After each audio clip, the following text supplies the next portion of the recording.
everybody, I'm Quinn. And I'm Scott. Welcome to the Almost Friday show for Thursday, February 25th, 2010. Got a good show for you this week. And off the press, Sam gets stoned. Dave's coming to us from the gutters with a review of the Beatles Experience. In Tech Insight, we talk about Apple's good and bad news that they let us into this week. Quinn gives us a rundown of all the greatest and latest info from PMA. And for the first time on video, the Mad Scientist. That's right, he's here and he's going to talk to you about what he has planned. And then in the lull of the week, we show you what this crazy studio would look like if we had guns and guitars. It's never a good thing. It would just they don't fire mix. and guns music. are awesome. Guitars are great. Together in a studio. With us, not so good. Yeah, no, that's the problem part. Sean with guns? Ooh. You never want to give the Mad Scientist firearms. It's never a good combination. No, sir. No. Without further ado, we'll bring in Sam with Off the Press.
So sorry for making you sit through that Rickroll. It just had to be done because, well, that's what we're going to talk about right now.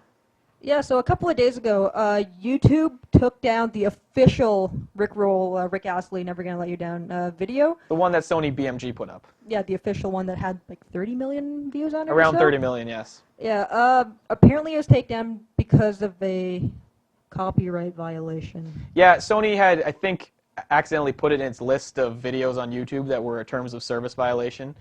So it was taken down. Everyone was really sad because, you know, it was the original Rickroll video and everyone likes to Rickroll everyone else. So we had a day of mourning there, but luckily...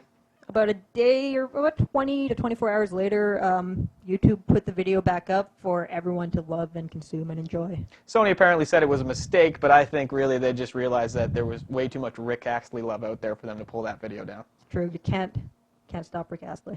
No, you can't. Ever. Yeah, you know who else you can't seem to stop these days? Spider-Man. Just lots of Spider-Man these days. Yeah, it's a lot of Spider-Man. So as some of you guys may or may not know, Quinn didn't know until recently, Spider-Man, the movie franchise, is getting a reboot because Sam Raimi is like, F you guys, Sony. You guys aren't going to let me do what I want for the script. I'm not playing ball with you guys anymore.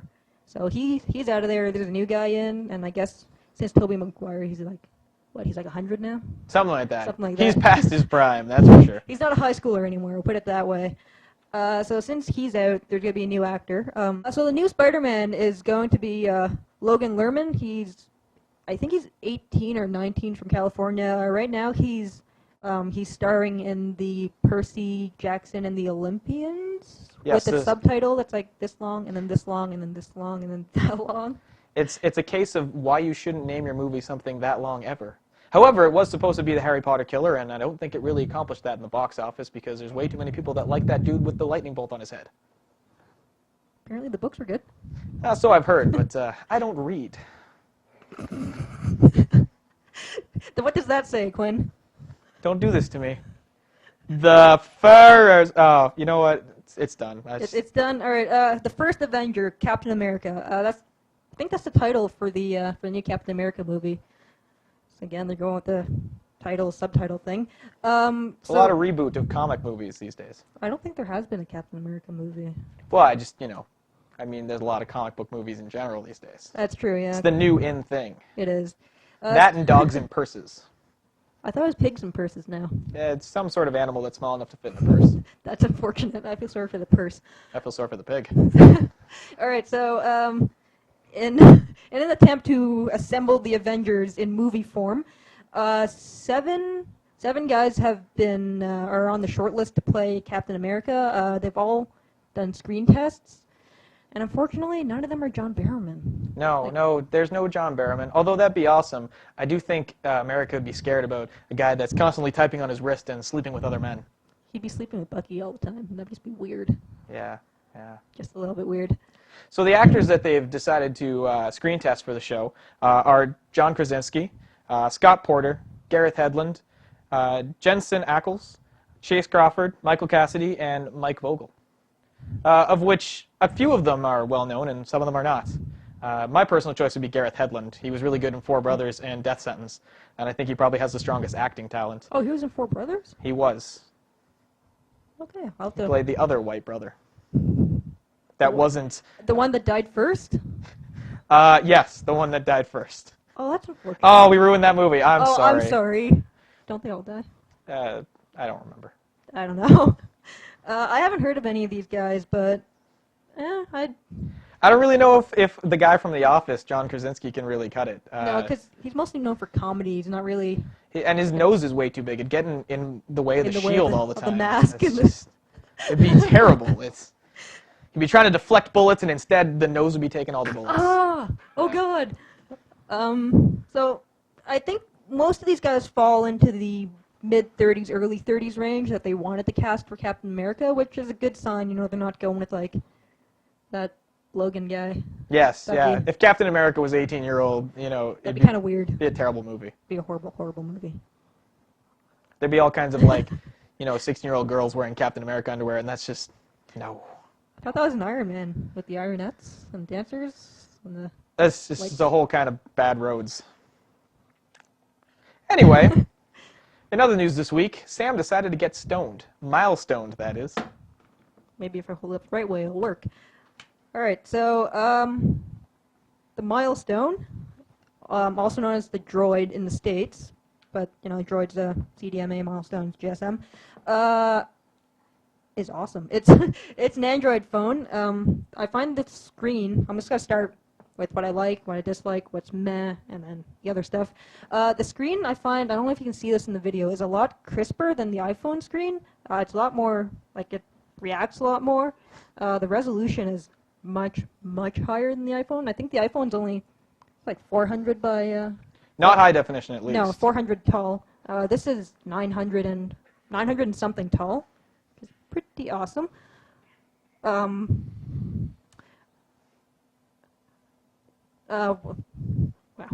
What else I like about this is the physical keyboard.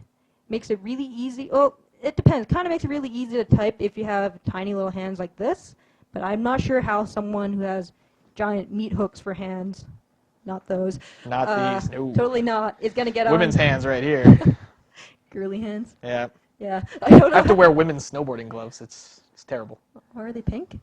No. Okay. I gotta maintain some kind of dignity. Whatever.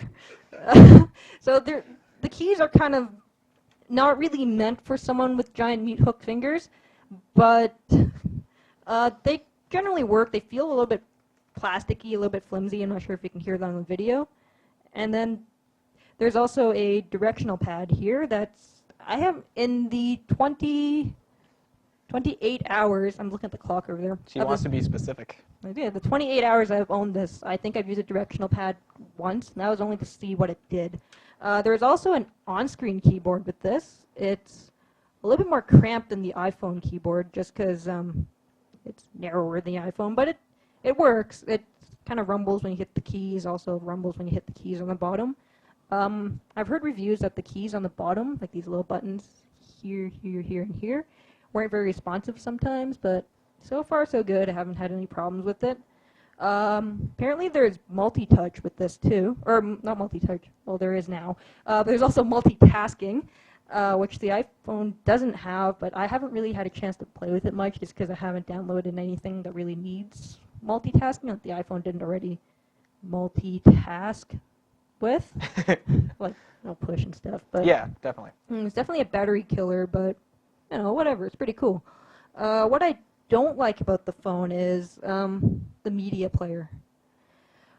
it's kind of boring. There's nothing really there to look at. It gets the point across. It kind of looked like the Microsoft phone. Kind of looks a little. It kind of looks a little boxy too. It's very boxy, and there's not much of a cover flow. Where there is, or just not really as not good as smooth. as you can see. Okay, now it's going great. It's gone way too fast. Yeah, it works, but Choose your music at high speeds. No. I don't find it. It doesn't look as nice on this phone as it does on the iPhone. I just don't. Maybe because the picture is bigger on the iPhone, but whatever. What I dislike about this, again, the physical keyboard. It's small. It's chiclety. It might, But you can use the phone without ever using that keyboard, definitely. right? You can use the on-screen keyboard, but then it's smaller and it's not chiclety, but It's screeny. Yeah. It's very screeny, yeah. And also, I find the keyboard slider thing. I would like it. This is just a personal preference. I would like it to have more oomph, more click to it. But I think that if it did, it would probably blow up faster. Like you'd be doing like this vigorously one day and then whoosh, off with your screen. It'd be stuck in your forehead, and there'd be nothing you'd be able to do about it. Horrible things. You'd be like, right there. And all right, so that's basically just what I dislike about it. Now moving on to the could be better, could be worse, I don't really care category. Battery life, about the same as the iPhone. App Store, there's definitely not as many apps as on the Apple App Store, but there are just as many useless apps, like flashlights and boobs. You can actually get boobs on this now. She's alluding to something we'll be talking about a little bit later. It's foreshadowing. Yeah. Because that's what we do here at the Almost Friday Show. We foreshadow.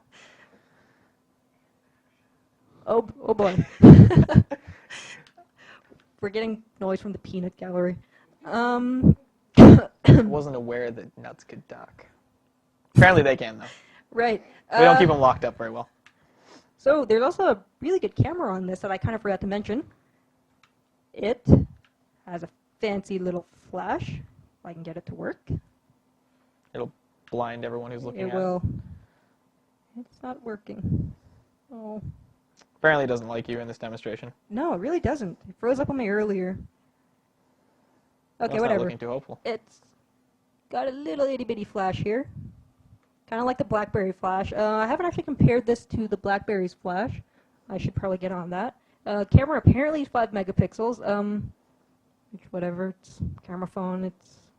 It does what a camera phone does. Take pictures not very well, but it's got what the iPhone doesn't have, which is like zoom and what I find really cool, macro. Like I was taking some macro shots just today at work just because I got bored, and it actually worked really well. Like I was about maybe this far from the thing I was taking a picture of and did my iPhone to that, and it was like a big blurry mess. So overall, an improvement to the iPhone's camera totally. in comparison. So. And it can take video too. Take that 3G. I'm watching you. You're still safe for a little while though with 3GS. For a little while. For a little while until you get like, flash. So overall, you're happy with the decision to go with the Milestone then? Oh yeah, totally. Like, Not missing your iPhone too much? No, just because most of what I do is a lot of the social media, like social networking stuff, and like watching videos, listening to music, which this all does. But Just have to learn how to do it a different way. exactly. Well, except for most of the apps that I use, they've also ported over to Well, that's good. the Android Marketplace, which sometimes they kind of suck, but most of the time they're pretty much the exact same. Great. So overall, I think in the 28 hours that I've owned this, I'll give this 7, what about 8 lens flares out of 10? Well, that's a pretty good rating then. That's pretty good. Maybe we'll come back in a couple months and Do a see, do a little bit more of a after a couple of months of use hands-on. yeah, maybe see if the screen's embedded in my forehead yet. You'll be the Milestone Pro at that point.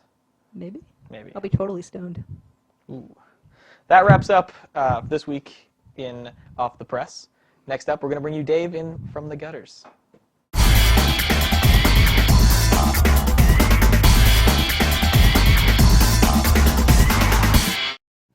And now here's Dave from the gutters presenting the Beatles Experience. Welcome to From the Gutters. Yes, this week we are going to be talking about a book that has been it's a reprint with extras put into it. Yay. They put sort of a denouement into it at the end. They talk about basically what's been happening since 1991 at the end of this book. I want to start, though, with really my favorite part of this book. I'm pretty sure it's your favorite Oh, it's part, totally too. my favorite part of this book. Yes, the cover. It's a very nice cover. Like, I don't know if it gets through in the video, but it's definitely painted. It's painted. The cover's very smooth. It's got a really marvelous texture. It's kind of satiny. And I really do enjoy the how they've played with the light sources, angling them on the faces on the cover of the book. Really, all in all, a great, great cover. I actually really do like. Seriously though, I really like the art in this cover. It is very nice. It's yes. very nice. I'd probably get a poster of it. Yeah. Probably. Now, unfortunately, the interior is just horrible. Well, The art is adequate. The art is passable. It's functional. It gets the job done. However, there's the a lot writing, of words. there are a lot of words, and it's poorly written, very poorly written. It starts off bad, and eventually just becomes dry. I really don't know what else to say. I can't recommend this as a piece of reading material. I thought maybe as a Beatles fan you might find a little more interest in it. It was kind of interesting, but everything. Okay, I'm just gonna be completely honest here. I only got about this far into the book, this far, So like before a fifth. saying, "Dude, f this sucks." Partially because it was a lot of words. It was really wordy. Like I was expecting more of the characters talking to each other instead of like, oh yeah, and in 1958 we toured Germany and Stuart met some chick and then he died and then It was very dry. it was very dry. Tremendously dry. I was expecting them to be like, hey Stuart, how's it going? It's like, oh, I've just met this girl, she's really great, whatever, and then It was dry. There was nothing new. No. I didn't find anything particularly informative or enlightening about this. Anything that appeared in this book. They do, like I was talking about earlier. At the end, they get into all of the different clues that appear in Beatles music, and they're quote unquote clues about how Paul died, and they preface it with conspiracy. exactly. Yeah. They preface it with in a multiverse. On another planet, what happens if Paul actually died and they replaced him You with mean a he's not stand-in? dead? I thought Billy Shears was Paul McCartney. Anyway, I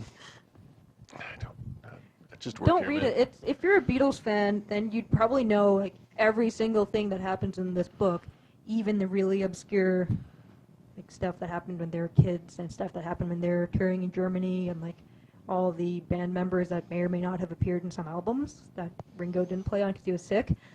But there's really nothing new for the Beatles fan, and as a comics person, you'd probably get pretty bored of this. As a quick. as a comic book reader, I found it unentertaining.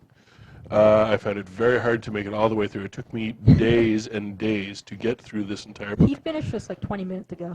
It was Yeah, it was that like bad. it was down to the wire. I don't think. I think this was created. I think originally it was created as entertainment. I think at this point, though, the reprint is really for the Beatles collector. I don't think this is going to be something that will again very nice cover, perfect for a Marvelous, collector. It will look marvelous very cover. nice on a bookshelf. It's very clean. It says what needs to be said. You know, the publisher on the bottom, black. You'll blend in any bookshelf. be. Actually, oddly enough, if we could get a close up of this, because I want to show you the logo. Blue Water. It reminds me of like a fish stick company.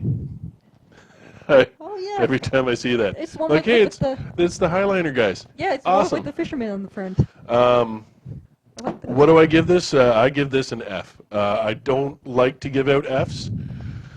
Okay, there's a certain amount of satisfaction, I'll admit. Oh, totally. But this one, absolutely F. It does not do what a comic should do. It does not do what a comic can do. Quite frankly, the most entertaining part of this book, the interior at any rate, was the news updates. They tell you what was happening in this particular month of this Oh particular yeah, year. I thought that was kind of cool. Like That was interesting. It would be fun. That was the in a- most interesting Yeah, part definitely. of the It'd be whole fun thing. in a though. textbook, like like in the margins where they put weird facts and Yeah. stuff. Like I found But for something called the Beatles Experience, exactly. This felt more of Yeah. like a textbook to me, like a Beatles history textbook or like a history of rock and roll textbook. yeah, Except yeah, with lots it of has that. Yeah. with a little bit of pictures and lots of words.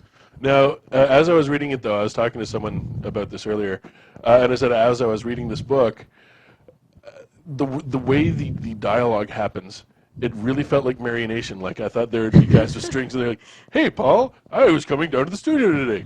Really? Well, I don't know. Thunderbird one to It's go. very much like that. Very much had that feel inside my brain. And when I read it, I acted it out like that for my nephew, and he found it very entertaining. But he's 6, and I don't think his skull is entirely hardened yet. Probably So no. anyway, so this book gets a great big F. Fail. Yes, Gets like 2 lens flares out of 10. 2. Yes, 2. Well, that is a pretty sweet cover. Only because of the cover, okay? If I had to grade the cover on my lens flare scale, but maybe about an 8.5. Probably 9, just because Paul's face is a little bit weird, but other than that, it's a great cover. I was originally going to take this book and rip it in front of everyone, but Sam asked me not to because she likes the cover that You much. can rip the cover off, and then you can rip the rest of it apart. Not yet. We're done. Okay, sure. So, Sam, what's coming up next? Coming up next is the Tech Insight.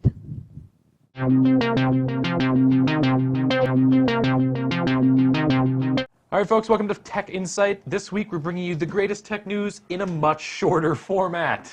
We did run a little bit long last week. We apologize. We got carried away with Windows Phone 7.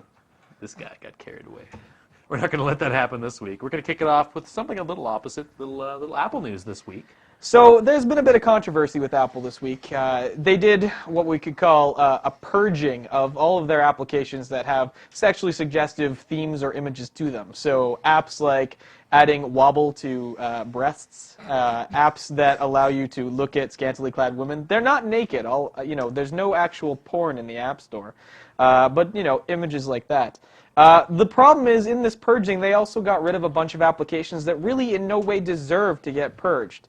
For instance, we have there was a company that makes an application where they sell bikinis, and unfortunately, to sell bikinis, you do have to show women wearing bikinis. It's sort of a necessity, but this application was deemed sexually inappropriate, which is not really fair. Now, the flip side of that, though, is that although they did ban a whole bunch of these apps, they also decided to keep around some of the bigger names, FHM, Maxim, Playboy, for instance. So we get images like this, which were allowed to stay. Couldn't really tell you why, but the normal people that make their applications just to sell a product, unfortunately, get Do shafted. you want to know why? Sure. Steve Jobs likes his wallet to be this big. Yes. Without Playboy, it's only about this big. But inherently, that's my problem with this issue, is that I don't necessarily disagree with the idea of Apple going in and purging apps that may become sexually inappropriate, because they do have a lot of kids using iPod Touches. It's a truth. Yeah. But the thing is, if you're going to do it all or do it nothing. Because if you're going to cut a whole bunch of apps out, you can't go, well, you can stay, you can stay, you can stay, and no, you can't stay, based on what you think is selling more money or what's worth it to you. And I understand at the end of the day, he wants to make some money off the back of this. But at the same time, it comes off as a really big douchebag move for Apple. Is they decide to cut out the apps that are legitimate and keep the ones that really break the rule that they put in there in the first place. Which is the ongoing problem with the App Store, because they want to exert control to an extent so you don't get any of the crap floating through that's useless and doesn't run well and stuff like that, or stuff that conflicts with Apple apps. Yeah. Even though Opera's in the... Yeah, somehow Well, Opera made it's- it in. Has it made it in now? It's made it in. Because Yeah, they, download it. all right, well, because they were Exactly. talking last week about how it might never make it. But the App Store, unfortunately, the environment that is the App Store is still inherently broken. A lot of developers don't know why their apps get rejected outside of the topic we're talking about today. So there's still a lot of issues with the App Store and its sort of environment for rejection and things like that. The other thing too is that originally they never allowed any of these applications in because they had no rating system for these apps, and because they were really getting a lot of pressure to put these kind of applications in the phone, because there is a lot of adults that use these phones too, and they should be allowed to choose what Well, kind of I mean, content they want to absorb. You can notice that too, because if you looked at the top 25 in the App Store, like before they yanked, like 3 or 4 of the top 10 with those kind of apps. Yeah. So they created an NC-17 rule that they applied, which meant that if you had a child that was using an iPhone or an iPod Touch, you could go into parental controls and you could tell them that they can't use those kind of applications. They wouldn't be allowed to see them on the App Store. They wouldn't be able to download them. But unfortunately, we still get stuck in this cycle where parents don't know they can do that and then blame Apple when their kids happen to stumble across this stuff. So for the rest of us who have been sitting around having to click, yes, I understand that eBay is NC-17 because I can search for dildos, we've been putting up with that, and it seemed like a system that was worked. Now they decided, well, we're going to scrap that entirely and just start kicking these apps out, which, that's my problem, is that they tried to solve the problem. It didn't really work because of the user's inherent stupidity, and now they're going, okay, well, we'll just screw everyone else instead. They solve problem A, create problems B, C, through G. But you know what my biggest hang-up about this is, though? It's the fact that they got rid of all of these applications. Some of them, yes, were a little bit lewd, and some of them were actually pretty funny. My biggest thing was there's still over 25,000 fart apps. Do we really need to keep approving these friggin' apps?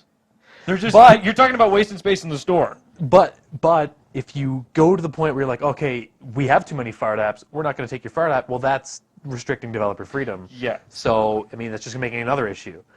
You can't please everyone. Well, then don't do this. The problem is they're not really. They piss off everyone individually. Exactly. Unfortunately, and unfortunately that's where the circle comes back, is it proves that the Apple Store concept is still inherently flawed and broken, because they haven't defined the rules, and the rules that they do define, they don't live by themselves. So it's really hard, developers starting to get upset because they're like, how am I supposed to program for you when I have no idea if my app's going to be approved or denied, and when it does get denied, I won't know why, and it could be for any various number of reasons. And the problem is it's so subjective, and the rules always change. So it's like you're playing baseball, and all of a sudden you can tag him with the balls. That's not out. You can just keep running. But that's so an Apple thing to do if you think about it, because that's their philosophy. Well, I don't want to say philosophy because that's not true. No, but it's how they've worked. It's the result of certain roads they've taken. Yeah. Unfortunately, some positive Apple news this week. Very briefly, today, at some point this afternoon. There has been officially 10 billion songs downloaded on the iTunes Music Store. Which is a pretty commendable feat, to say the least. If you look in the States, they're one of the biggest music resellers, period. They're competing with the likes of Best Buy and Walmart. Yeah. And they're brick and mortar stores. So it's definitely here to stay. That's a really impressive sales figure.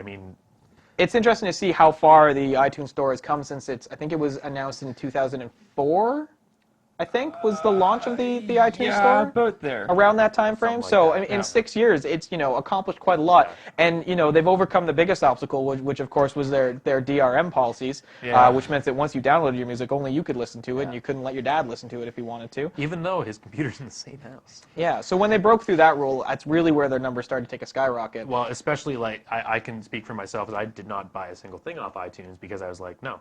Exactly. I'll go buy the CD, or I'll just pirate it, because the quality wasn't as high on some of the stuff. Yeah. And it was DRM, and I didn't want to deal with it, because I'm the guy who's going to go in there, as soon as I download DRM stuff, I'm going to search the internet on how to strip it. Mm-hmm. Yeah. Or write the code myself, because I can't. That's stupid. I don't want anything like that. And that's kind of why Urge failed, or is failing, I should say. Well, that's why a lot of the DRM markets fail, but it depends on what they did. Like Apple lived like that for years, and people still bought it because it was integrated and it had that whole environment thing. But as Quinn was saying, I guarantee you their sales went way up, because I know a bunch of people who were like, what? No DRM? Awesome. That was me. That was me right here. I've started. My dad, he does not know how to use computers. And he loves the iTunes Store. I bought him an iTunes card for Christmas. He has since bought another $50 card, and it's only been 2 months.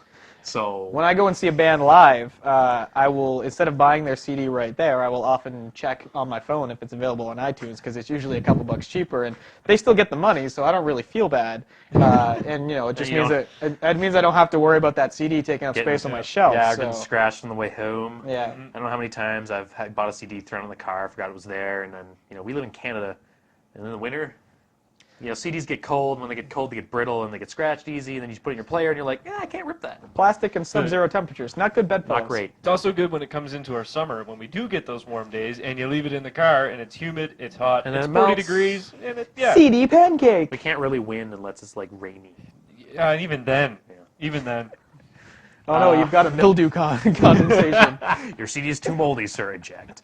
Okay, so that's the Apple news for the week. Going to a little bounce, little Microsoft stuff. No Windows 7 phone. Don't worry. It's all right. We'll make sure that he's not allowed to talk about that for at least another 2 or 3 episodes. Be all happy right? because I skipped over a bunch of stuff when I was reading the news this week, and I was like, oh, we could Scotty, no.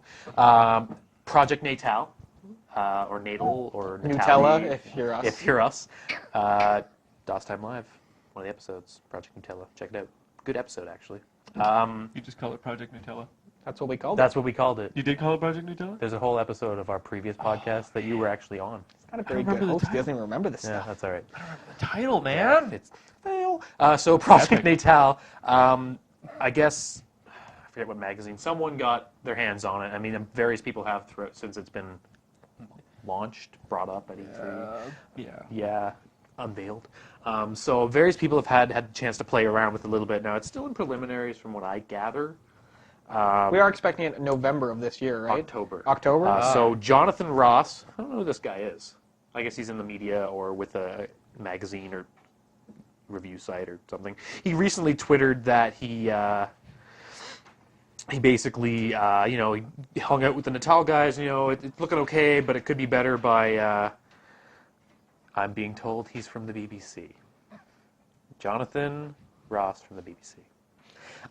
Basically leaked on Twitter that he's looking for improvements by October. So they're taking that to mean that it's coming out in October. Oh. Who knows? But basically people playing with it and they're saying we're looking at about a 1/10 of a second lag time between the moment you make a motion and the moment something happens on screen. Doesn't seem like a lot, but it really is. That's more than enough to notice. Matter of fact, it's actually longer than the Wiimote. But, With well, Wii Motion Plus. significantly longer. Yeah. And I mean, people have lost Olympic medals over less. It's It's a decent period of time. It doesn't sound like it because you're like, bam, there's a second, but when you're like, and it'll be weird. It'll be like playing games on my old rig. It just doesn't work. Oh, God. Yeah. Bad memories. I'm so sorry. It's completely irrelevant to you people, but it's a significant lag, and that might take away from some of the more, like if you want to start playing FPSs or those big RPGs or whatever with Natal, that's not going to happen because people are going to get in there and, okay, maybe even if the controls are great and they feel good and they're like you're holding the gun and you're doing this or whatever and it's reacting, that's fine. But as soon as you get killed because of lag the first time, you're going to throw your fake gun through your TV and return your Natal. I mean, And possibly return your television. hopefully. Yeah. Be like, Xbox's fault. We'll have a whole new Wii Motion There'll or be Wiimote chains, thing with the whole thing, going through the strap. TVs. You'll have to tether yourself down so you don't punch your television. Yeah. Oh, God. So Just watch that Let's hope to see some improvement there. I mean, none of us are terribly interested in the towel. I'm not looking forward to the full body glove that they're going to give Yeah, us. the When full we body, start punching our televisions. Yeah. So. I am. I'll be like Gumby. God. It'd be good for chest bumps. Wacky waving inflatable flailing arm tube man. So we're gonna try and watch Natal because it's a big story for the gaming front and bring you news, even though we don't really care. Yeah. Next up, continuing on the music store front, exciting for you Linux people. I'm a Linux guy, so I'm gonna bring some Linux stories, whether these guys like it or not. I'm okay with it. Fair enough. I don't use Linux, but I'm not against it. Which is good. Some people like Linux. Pff, please. Why do I want a penguin on my desktop? I don't understand. Wow. See curling? Oh, my God, you're so behind. That was the mascot for like Corel Linux. Yeah. Hey man, when you say Linux, I still think of penguin. That's okay. It's still technically used. It is still actually the official. Regardless, Ubuntu is launching a music store in Ubuntu, which is it's a Linux remix for all you people who have no idea what I'm talking about. And yes, it's pronounced Ubuntu. It's launching a music service in their next distro, which is 10.04, which launches in April. So they release twice a year.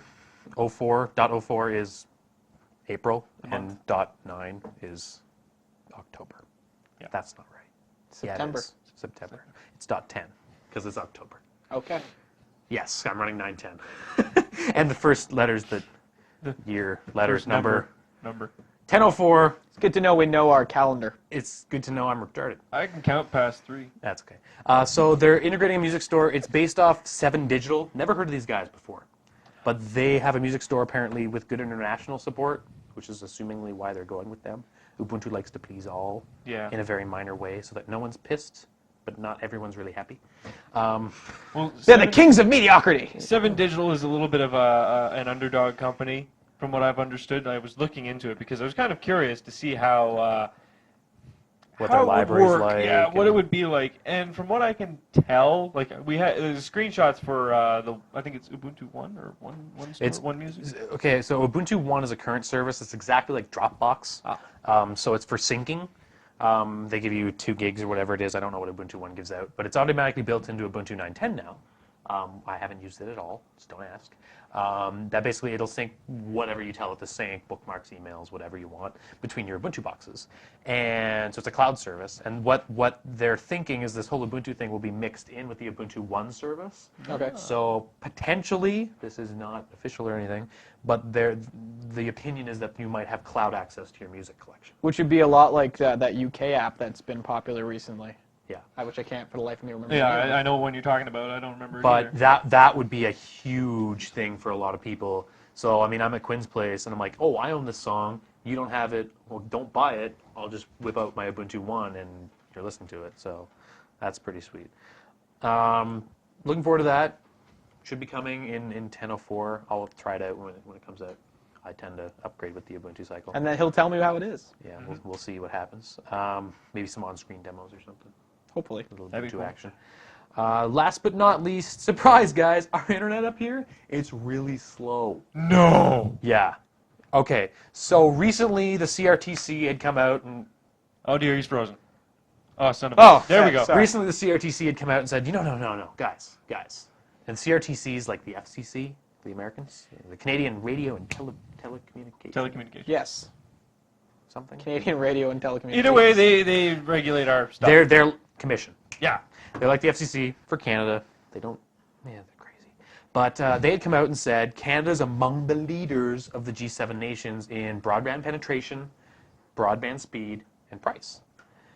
Then Harvard released a study and was like, no, sir. Not quite. So they looked around across the country. The fastest internet you can get is 100 megabits. Now, that's fast. I don't know that there's a lot faster out there, and I don't know that it would be relevant anyway, because I don't know how backbones aren't that big, especially in Canada and especially on servers. So I mean, you're not going to get the web any faster than that. I mean, that's land speed. So 100 megabits is a great connection. So speed-wise, we're there. That's not available to very many people. No. Rogers does not have that. Bell doesn't even have it. Bell will never have it. DSL can't go that fast. Yeah. Shaw is the provider that has that right now. They're their cable provider, kind of rural areas, Ontario and the West. I was going to say they're more West Canada Yeah, areas. As soon as you hit about, basically as soon as you hit Alberta. yeah. But sorry, Videotron's looking at Saskatchewan. offering that service. Currently does not. They're in Quebec. TELUS does not offer. They're a big provider at West. So yeah, we have one provider that offers this service right now. It's $160 a month. That's outrageous, and it is kept. Well, in the article, it's actually really funny because Canada ranks on the just above. I can't remember what other country. Out of 19 countries, we are 18th for price. So we Yeah. are paying. We're not the worst for price, but we're paying a buttload We're- for things that other countries are paying for and getting I better mean, service. if you look at let's just get rid of Japan and China from the story, because Japan has ridiculous broadband penetration and ridiculous speeds because realistically they're a much smaller country and their population density is through the roof. So it's a lot easier for them. Plus, they tend to be ahead of the technological curve. Yes. But I mean, they've got like fiber everywhere, and their service is outrageously cheap because there's no infrastructure costs. I think we're paying more because they got to hire all those guys to run underneath Well, all the lines. you know with what the blow problem dryers is, to just too, warm them up when it gets really cold. is Yeah, in that's a lot Speed up of the data transfer rate. a lot of places is there's no fiber anywhere in Canada. There's fiber in my cereal upstairs. Yeah, Can I use that to power the internet? you can try. Just Well- don't mix it with water. We'll just turn to cement. Cheap internet from food. Not gonna happen. Regardless, it's slow Figure it and it's expensive. CRTC, do something about it. Regulate. Give them some damn money so they can run fiber to Scott's basement. And then he's gonna splice it off into my basement. Regulate. Regulate. And that's all from Tech Insight. Next up, Behind the Lens.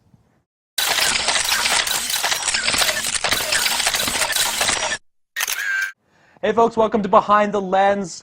Quinn's here. He's got some cameras. He's got some PMA. I Yes, I've got some PMA. was gonna say PMC. That's just crazy. I'm definitely not PMS. PMA. And if you don't know what PMA is, it's a big photo show that happens in Vegas, usually around this time of year, in the February month. It's a pretty well-known place where a lot of the camera companies will come out with new stuff that they plan on bringing out. So it's like the E3. For Yeah, cameras. yeah. There's a couple of big shows that happen. PMA and Photokina are the big ones. Photokina hasn't happened yet. PMA is what happened just this weekend. So typically around this time, we see a lot of cameras get refreshed, a lot of lineups change, that sort of stuff. So I'm just going to run over a couple of things that I thought were pretty interesting at this year's PMA. First off, Sigma came out and announced a whole bunch of new lenses. One that I'm personally looking forward to is their new 70-200 stabilized f2.8 lens. They've had that lens for a while, but it's never been stabilized, which couldn't directly compete with Canon and Nikon's stabilized version of that Let's stop you 70-200. there. What is a stabilized lens? So stabilized lens is a lens that has a piece of glass inside of it that moves in the opposite way that you do to try and make sure that your line of sight stays direct so that you get a sharper image when you're shooting at slower shutter speeds where your handshake is going to come into play. So it's popular, especially in the longer zoom lenses, because it has a big effect when you're looking farther away. So they have the new 70-200 lens, which is stabilized. But on top of that, they've added a new type of lens to a lot of the glass this year, which is what they're calling their FLD glass. Now, a couple of the pro-end companies like to use fluoride lenses because they're higher density glass, so they maintain sharpness and have less imperfections in them. Now, Sigma has come out and said that they're calling it FLD because it's fluoride-like. It isn't fluoride glass, but they're claiming it's near same sort of quality, but it's cheaper, so it allows them to put this glass into lenses that would cost less than Nikon or Canon's version of that same lens. Cool. So they came out with their 70-200 stabilized. They've got a new 85mm f1.4, so a really nice bright aperture lens if you want to do some portrait work. They've also got a really crazy wide 8 to 16mm f4 to 5.6 lens, so that's really good if you want some crazy ultra wide angle. Currently the lowest that you can see in a wide angle that has a zoom range is a 10 to 20, so they've dropped to 2mm lower, which might not seem like a lot, but it will get you, an extra 10 or 15 degrees viewing angle out of it, so it's pretty cool. Yeah. As well, they've decided to come out with a 50 to 500 lens that they have stabilized as well, which is a really big zoom range. That's the kind of thing you'd use if you're a bird photographer, that kind of stuff. So a couple of cool Sigma lenses to look forward to coming out shortly this year. I'm going to keep my eyes on that 70-200. You might see a review of it on this show if I ever learn how to talk. Because I do own the version prior to this, and I'd like to see how this one compares with the new glass and the supposed stabilization. Okay, now I'm going to ask a quick, stupid question. Sure. Sigma's not a company I recognize the name of. Yeah. Do they fit on everything? That's what Sigma does. There's a couple of companies, Sigma, Tamron, Tokina. They're lenses that they're companies that make lenses for multiple camera bodies. Okay. So Nikon, when they make glass, they only make it to mount on a Nikon camera, and when Canon makes glass, it's only designed to mount on a Canon camera. Well, Sigma goes out and buys the rights to use the mounting points for a couple of different manufacturers, so they can make lenses for Nikon, Canon, Olympus, Pentax, everyone like that. So when you buy a Sigma lens, you say, okay, I need a Nikon one. Exactly. Okay. So you're buying a Sigma lens with a Nikon mount. That lens won't be able to fit on a Canon, but it will fit on your Nikon and isn't made by Nikon. Now, it's kind of like buying Nike versus buying New Balance. You get the same sort of quality products most of the time, but at a cheaper price point because you're not paying for the name. So that's the big draw to Sigma. The other thing Sigma and companies like that can do is that because they're making lenses for more than one manufacturer, it allows them to make lenses that wouldn't be as common. Something like a 150 to 500, no one really makes that lens because there's only a small market of people that really want a lens in that range. So Nikon on their own wouldn't really sell enough of that single lens to make it worthwhile. But if Sigma can make that one lens and sell it to all the manufacturers, exactly, they can quadruple the same amount of people to buy that lens. So it allows companies like that to make slightly more obscure, different types of lenses that you wouldn't normally see from any of the major manufacturers, which gives them an advantage as well. And often, if you're looking at reviews on some of these lenses, they will be as good, if not sometimes better, than Nikon and Canon and the bigger names making their own lenses. So definitely something to look out for. As well, we've talked about it on the podcast before. The Micro Four Thirds system has become popular. Olympus, very popular. Everyone seems to be jumping on that boat. Olympus and Panasonic both have cameras. Samsung has also brought one out. Now, Samsung doesn't use the Micro Four Thirds sensor. Samsung's was a little funky. Yeah, it is a little bit different. Yeah. Now, Samsung came out at PMA and said that they wanted to own the better majority of the Micro Four Thirds style. Very bold. Yeah. They wanted to own the majority of that segment. But Sony also decided that they wanted to get in on the action. They won't be using the Micro Four Thirds mount, so they're taking the same route that Samsung's Samsung using. did. They're going to use their standard APS-C size sensor that Nikon and Canon and Sony use right now, and they're probably going to stick with the same alpha mount that their cameras use, but they are looking at making a smaller camera. So what we're looking at is a Micro Four Thirds shaped body. Yeah. With you can use your existing glass. Something like that. So it's just a concept right now. So we've got a picture of it here. So you can see that this is sort of what they're going for. It's very similar to what the Panasonic and Olympus look like right now. A very square rectangular camera, no viewfinder, shooting through the back screen, but possibly working with either a new series of lenses that Sony's going to come out with or using the existing A mount if they can. So that's something we're going to look forward to. Again, just a concept right now, but given the way that that type of system has been taking off, I wouldn't be surprised to definitely see Sony go through with it and actually make that lens and that camera system. The last thing I want to talk about today is Pentax has been making underwater cameras for a while now. They've had their very popular W series, which went W10, W20, all the way up to the most recent one that we've had, which was the W80. This year, they decided to revamp it yet again, and we have the W90. Original. Yeah, so just following the lineup. Now, the difference with this guy here, as you can see, it's very much a rugged camera.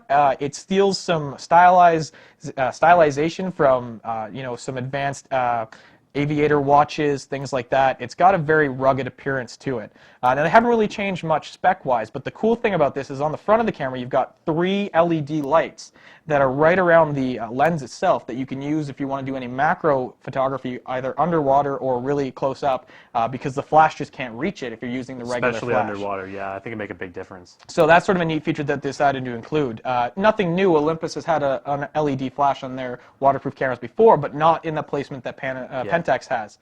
Otherwise, it's got similar specs to the W80. It's 720p video. It's 14 megapixels, I believe, 5 times optical zoom. Now, what I did find weird was that they went from 30 feet waterproof on the W80 to 20 feet waterproof on the W90, which seems, that is a step back. And I don't understand why. It might have to do with their stylization. Different case, different style. Maybe, they ended up engineering it and were like, got to test it. Oh, crap, it's only 20 feet. Yeah, I was really... But it looks awesome. So it looks awesome, but I was really hoping they were going to go deeper as opposed to going shallower. So we'll see about that camera. I'll probably have it on the show when we get it in as well, because it is a really cool-looking camera. Probably one of the best-looking underwater cameras I've seen thus far from a style point. Pentax's W series has never been the greatest for picture quality-wise, so we'll see how it compares to Olympus and Panasonic's underwater cameras. But hopefully we'll have that shortly. So the first camera I brought in to talk to you about today, if I can find it because it's hidden under here, is the Canon T2i. Now, we're being incredibly up-to-date with this guy. It became available in Canada yesterday, which we're filming this on a Thursday, so that was Wednesday that it came in. Now, this is Canon's new entry-level SLR with video. It's sort of a replacement and sort of a step up to the T1i, which has been out for a little while and has been a popular camera. It's 18 megapixels. It's got full 1080p video recording. Which is really nice to see on an entry-level camera. Absolutely. Yeah. Now, the T1i had 1080p video recording, but you had no control over the frame rate, and you also had no control over the manual features for actually recording the video.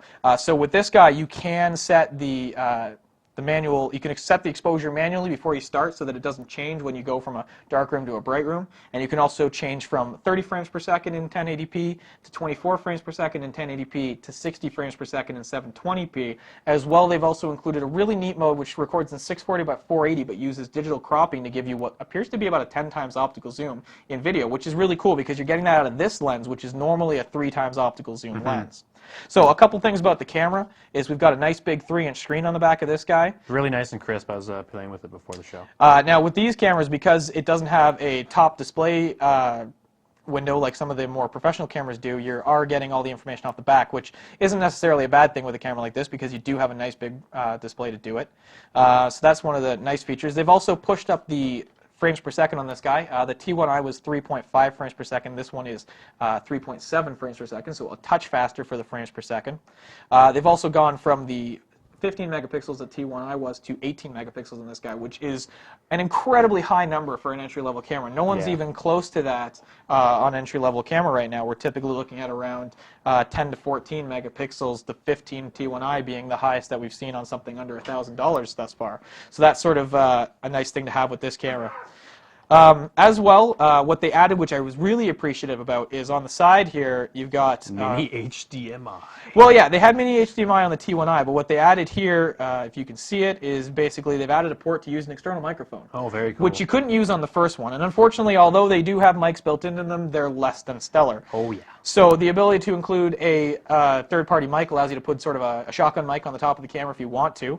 Really kicking this thing into the next level for being able to do video recording with frame rate, adjustability, manual exposure controls, and an external mic. It makes a great first option to get into entry-level SLR video. And entry-level SLR video is really quite impressive if you can do it properly, because there are some catches to it, but overall it's really nice. So the other thing I noticed just in comparison to the T1i is I felt that this one's build quality and weight and grip size and everything were a little bit superior to the T1i. I felt it was a little bit less cheap feeling than the T1i. So I don't really know if much has changed there, but maybe it's just me, but I do feel like this is a more solid camera in my hands. So what I can say is, as someone who's not really an SLR guy, I mean, I've never really shot one, save the couple times I've shot yours. Yeah. It feels like it's not a big difference from going, like, I mean, it is different, but it's very light, so it's not a huge transition from something prosumer to something like this. Yeah. And it's not a big difference from a point and shoot, really. I mean, you got the lens, which is different, but I mean, it's not,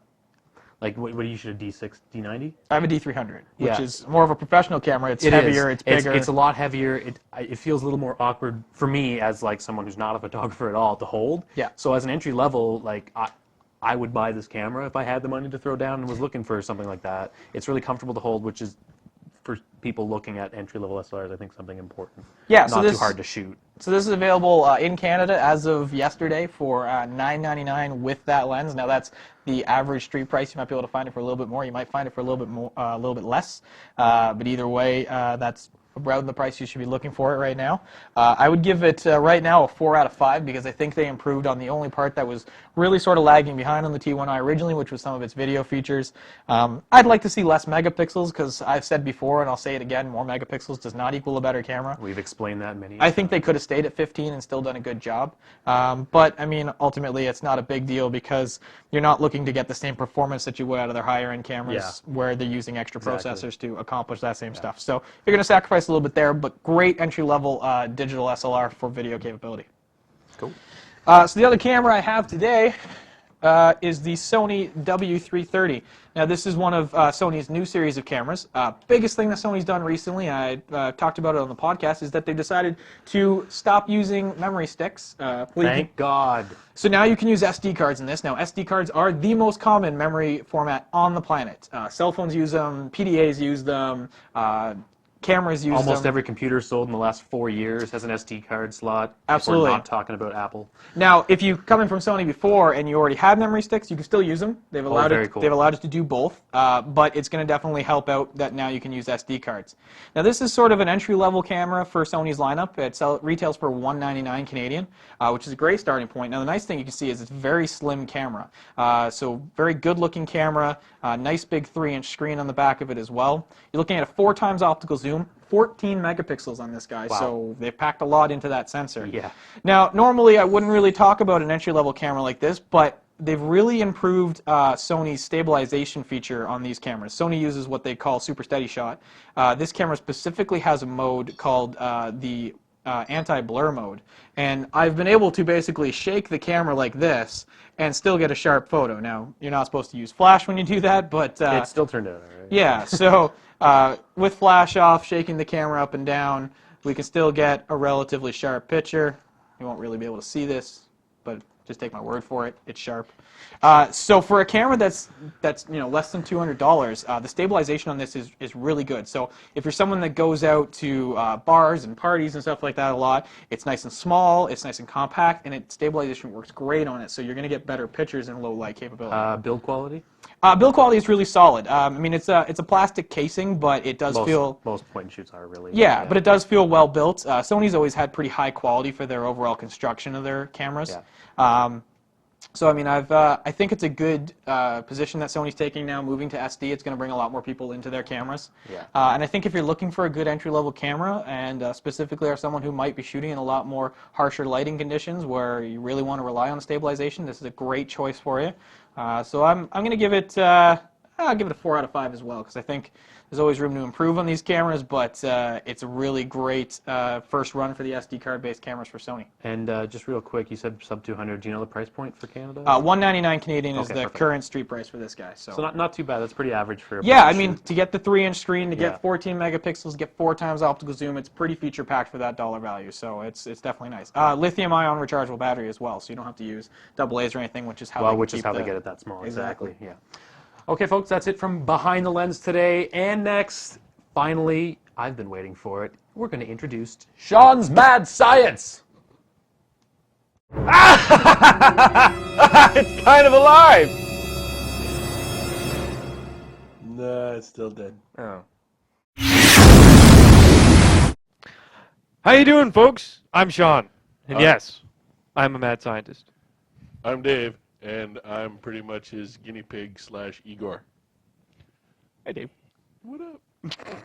So, really, what I'm going to be talking to you about is, like you saw in episode half, really, I'm just going to be going over a lot of stupid experiments that you probably shouldn't be trying, but I'm going to try anyway, or at least I'm going to attempt. I've got a few projects, as you can see, lined up there. We've got the flamethrower. I'm trying to make one. I want to make like a pistol sort of configuration. Still working on that one, trying to get it into a better working sort of design, at least on paper. Which, I don't want to interrupt, but it's a little upsetting to me because I live in a house that I don't want to see burnt down in a neighborhood where I don't want to see fire. That, yes, we will. And the villagers cry and the pitchforks fly. But that he's fiddling around with this, a dispenser of fire. Yep. And that sounds not safe. Like the firefighter guy when I was in kindergarten said, to Stop, No. drop, and roll. That's it. That's all you need to remember. Anyway, my apologies. Do continue with your list of No, it's a very, very valid. profanities in God's face. Yes. So. Yep. So it is true. Dave makes a very good point. These things that I'm trying to do are very, very dangerous. So there will be disclaimers. So we will be covering legal. There will be disclaimers. Sort of like in Mythbusters. Don't try this. We've got years of experience that keep us safe. Well, not really, but I'm actually starting to get my experience here. Yeah. And I'm fairly certain Sean will probably remain safe, and my body's kind of deemed expendable. I don't know how this happened. I just remember a bunch of straws, and I ended up with a short one, and I was like, oh, it's cute. Oh, it's awesome. No. You see, what you have to understand is that assistants are not expendable. I haven't designed the dispenser of assistants yet, so Dave's quite not expendable. He's very important. Okay. He's a very important person to me, and he's very important to the show, and just for the rest of the people in his life. So no harm will ever come to him. However, harm can come to you, and it probably will. It might happen to me as well. So, like Dave said, we're professionals. We've got years of experience. I've also got safety goggles. So, Mine are in the mail. I should be getting them soon. exactly. And just the same. So, yes, I wanted to make a flamethrower as part of the first project. Actually, these are in no particular order. Flamethrower pistol would just be awesome to be able to make in first project. Now, these are only going to be designed when there's time and money. So, don't expect these anytime soon. However, you will be updated constantly. I do have a Twitter. It is... we'll post it later. But... I like how we're organized, too. It's awesome. yeah. Look, flying by the seat of my pants, especially with this sort of thing. You have to, because you have to be ready to run when either you set someone's house on fire, set yourself on fire, or the neighbor's sheep. But it doesn't really matter. Hey, you know what else we're going to try and make there, Dave? I'm going to go with ice cream. Yes, actually, eventually, we do want to do that. We want to try and make liquid nitrogen ice cream. It would be a lot of fun. However, getting liquid nitrogen, going to be a while to get that. I'm not sure it's... You know what? Forget it. Yeah. Just these. Anyway, the other point is, though, we're also going to be trying to make a railgun, a coil gun, and anyone who watches Torchwood, you'll know what a risen mitten is. If you don't, think defibrillator glove. Now let's pretend I have no... Oh, you just said. Okay. Yeah. Except defibrillator is used in a very loose term, as me and Scott have tried to explain to people You can't just shove high voltage up somebody's. Keister? Yeah. Wazoo? It's probably a better word. You Sun can't. don't You shine? can't. Yeah. You can't just shove high voltage into a human and hope that they come back to life. Rump? Giant letter A. We're also going to be making an A A very at big some A. point. Now we're going to be Right. using. Are we going to be using clay for that, or are we going to use wood? I was actually thinking styrofoam because, modern age and all, right? All right. I mean,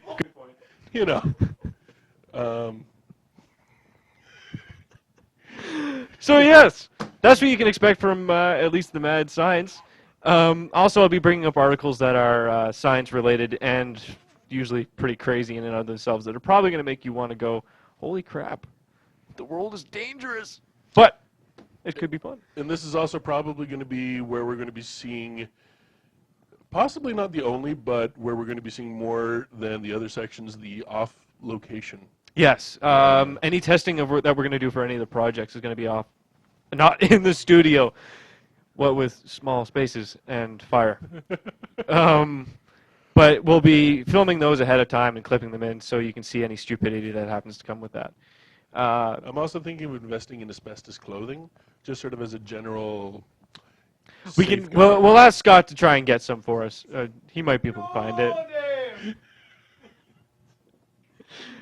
And yeah, so that's all from the Mad Science area of things. Unless you've got something else, Dave. That's about it.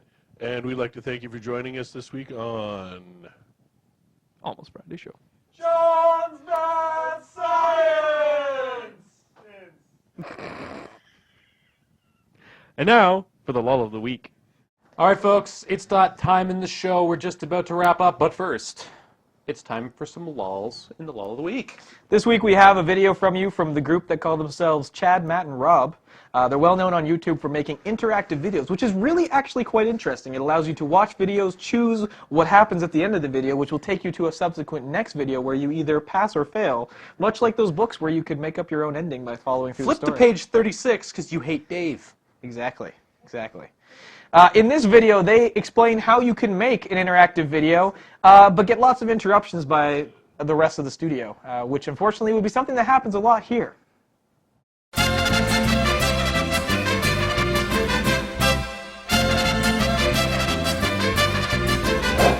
Hi, I'm Rob from Chad, Matt, and Rob, and today we're going to show you how to make your very own interactive adventure. From writing the story to shooting. Guys, we're shooting.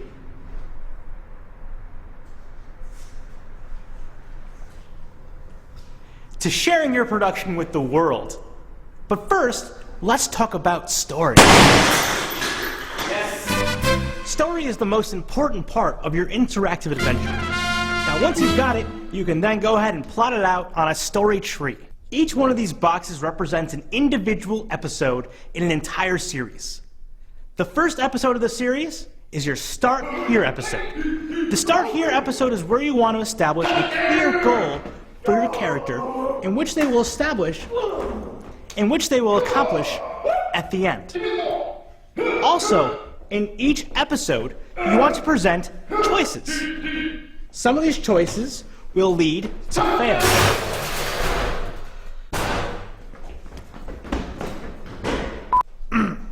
So, some of these choices will lead to fails, while some of these choices will help push the story forward until the end, and which is where the characters achieve their goals. Stop it! Once you've got your story plotted out, you're ready to go ahead and shout. You are now ready for the most exciting part, production. Production, yeah. Shoot it. Don't think you need a big, expensive camera. You can use any camera. Use your resources. You have a camera. Don't be a big one. Guys, can you got it? Don't be afraid to ask your friends for favors. When editing your video, remember that each one of these boxes in your story tree is an individual episode. So you're editing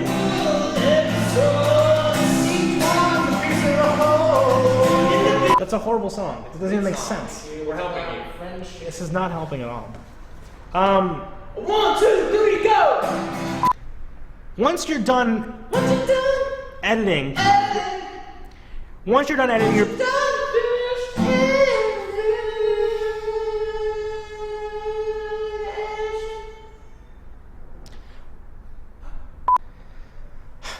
done editing, you are now ready to upload and share.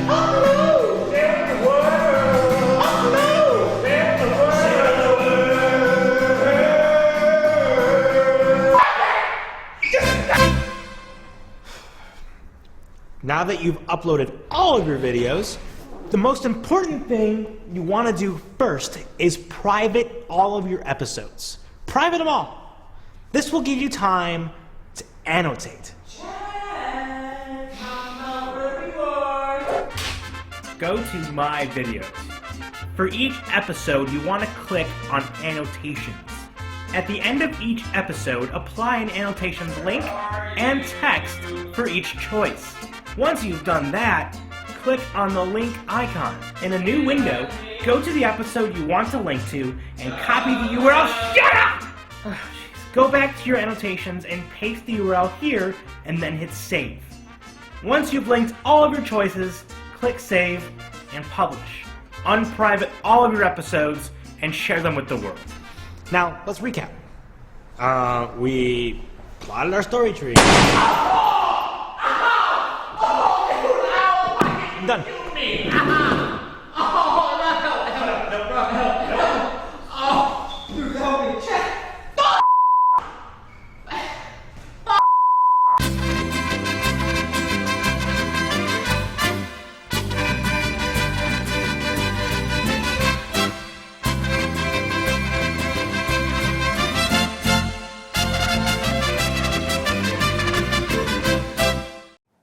So those are some pretty funny guys, eh? Funny guys. Oh, why did we even bring that guitar on set? We should have taken a lesson or something. Lesson! Which apparently we didn't.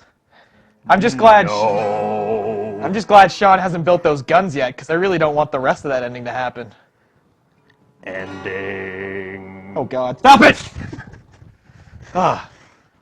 So that's it for us this week of the Almost Friday Show. Yes, I'm going to stop singing. I hit some notes, though. We haven't been shot yet, so we should impressive. probably end while we're still Quick alive. while we're ahead. Yeah. Sean's slowly walking away. Oh. Oh.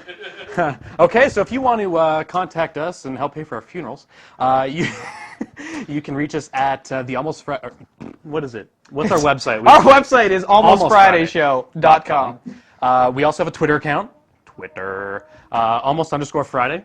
We're pretty active. You can see episode postings and things like that. Various places to find the episodes because they're up in Mevio and Vimeo and.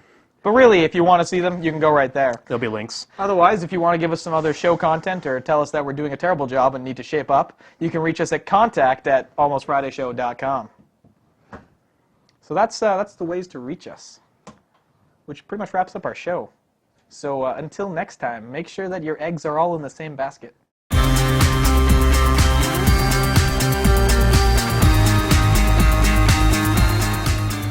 Stop! Put down the guitar! Put it down! Oh God, what have we done? Why did I ever give him that guitar?